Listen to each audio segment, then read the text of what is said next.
창세기 12장부터 마지막 50장까지는 이스라엘의 네 족장들 삶을 보여주는 이야기입니다. 즉 아브람, 그의 아들 이삭, 그의 손자 되는 야곱, 정손자 되는 요셉의 이야기입니다.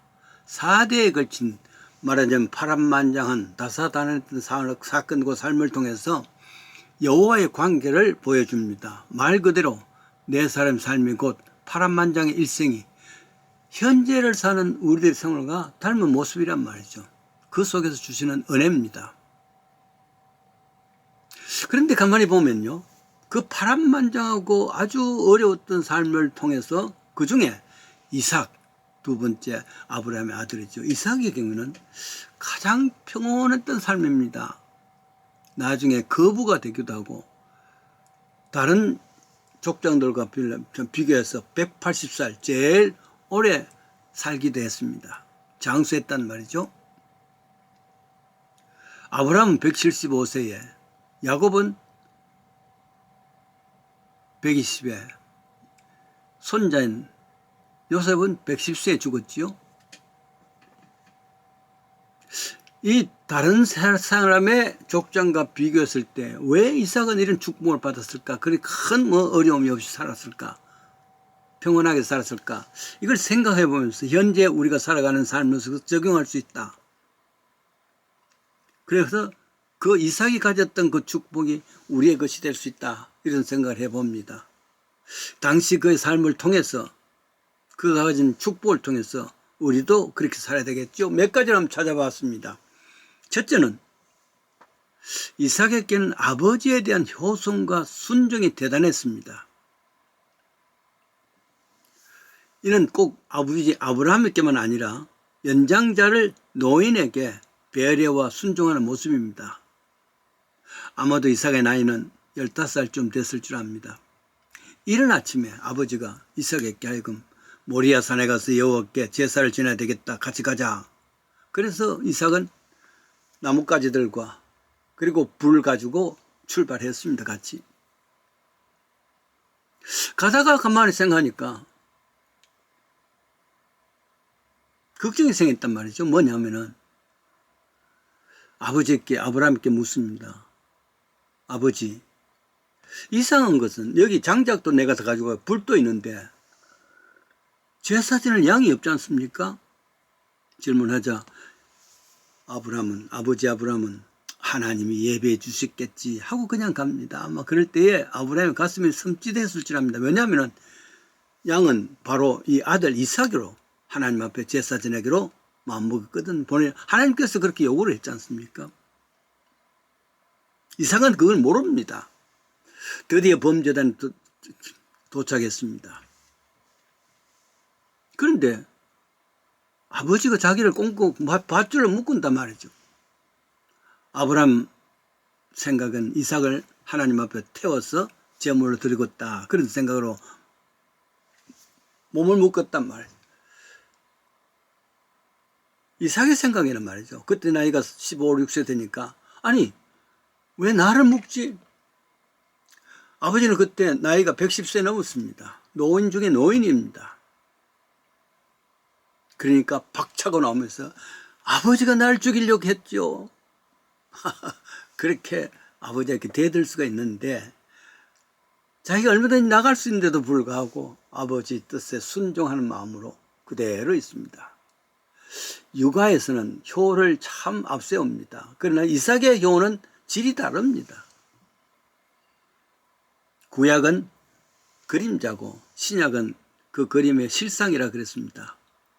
모리아 산에서 제물이 된 이삭은 그 그림자는 실제는 신약에서 저 갈보리 산에서 제물이 되신 예수님을 가리킵니다.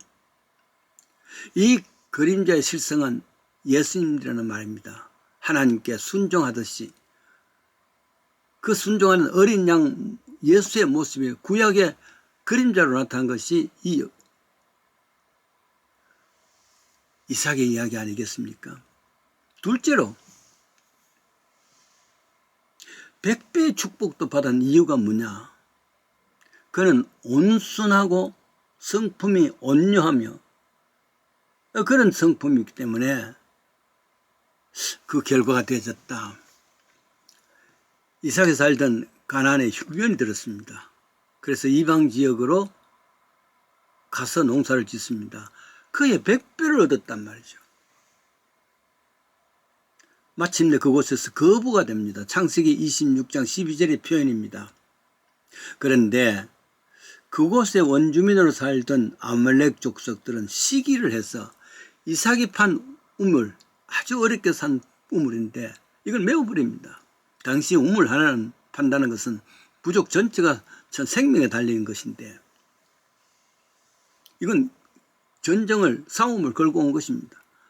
그러나 이삭은 이를 보고 그냥 그대로 두고 또 다른 곳에 가서 우물을 팝니다. 그의 7번이나 쫓기고 또 우물 파고 계속됩니다. 야단도 하고 싸움도 하고 전쟁도 일으킬 만한데 그의 성품이 온유했습니다. 나중에 아말렉이 찾아왔습니다. 우리 화친하자. 왜냐하면 여호와께서 너와 함께 계심을 우리가 분명히 보았으므로 이제는 다시는 우물을 뺏지 않을 것이다 하고 맹세합니다. 다투지 아니하고 양보하고 떠나고 결국 상대가 와서 잘못을 인정하는 화평한 사람이 되었습니다. 화평한 자는 복이 있나니. 그래요. 세상과 하나님 사이에, 인간과 하나님 사이에 화평케 할 수 있는 예수님이었단 말이죠. 세상은 약육강식하는 그런 세상입니다. 그러나 복음은 그렇지 않단 말이죠. 5장 5절에 온유한 자는 복이 있나니 저희가 땅을 차지할 것이요. 아마도 예수님께서 이 말씀을 하실 때는 옛날 이삭을 생각한지 모릅니다. 그래요. 세 번째가 있습니다. 그 가정생활 한번 보시기 바랍니다. 아브라함은 아내 사라를 두고 여종을 아내로 또 삼습니다. 그래서 늘 가정에 골치 아픈 일들 풍파가 많단 말이에요. 야곱은 아내가 4사람이 있습니다. 그래 인해서 끊임없이 가정 문제가 있습니다. 이삭은 오매불망 한 사람 리브가밖에 없습니다. 오매불망 민들레였습니다.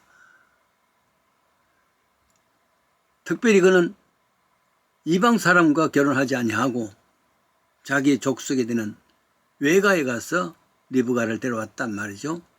그래서 축복에는 가정에 안정이 있고 가정에 평안이 있으니까 그 삶이 평안해졌으리라 이런 생각이 듭니다. 다시 한번 구약은 그림자고 신약은 그 실상입니다. 구약의 그림자들 이삭의 삶을 통해서 우리에게 지금 주는 실상은 뭐냐 하면 지금도 이삭이 가졌던 축복, 부모님에게 노인에게 순종하고 그리고 모든 것을 참 순종했을 때에 일어나는 일입니다. 뿐만 아니라 온유한 성품 땅을 차지했지요. 가정생활에 평안이 있으니까 온 삶이 평안했었다. 이런 결론을 이룰 수가 있습니다. 이삭의 축복은 그때 끝난 것이 아니라 이삭의 삶을 통해서 우리도 이 시간에 그 삶을 통할 수 있다면 우리도 이삭의 축복을 가질 수 있을 것을 믿습니다.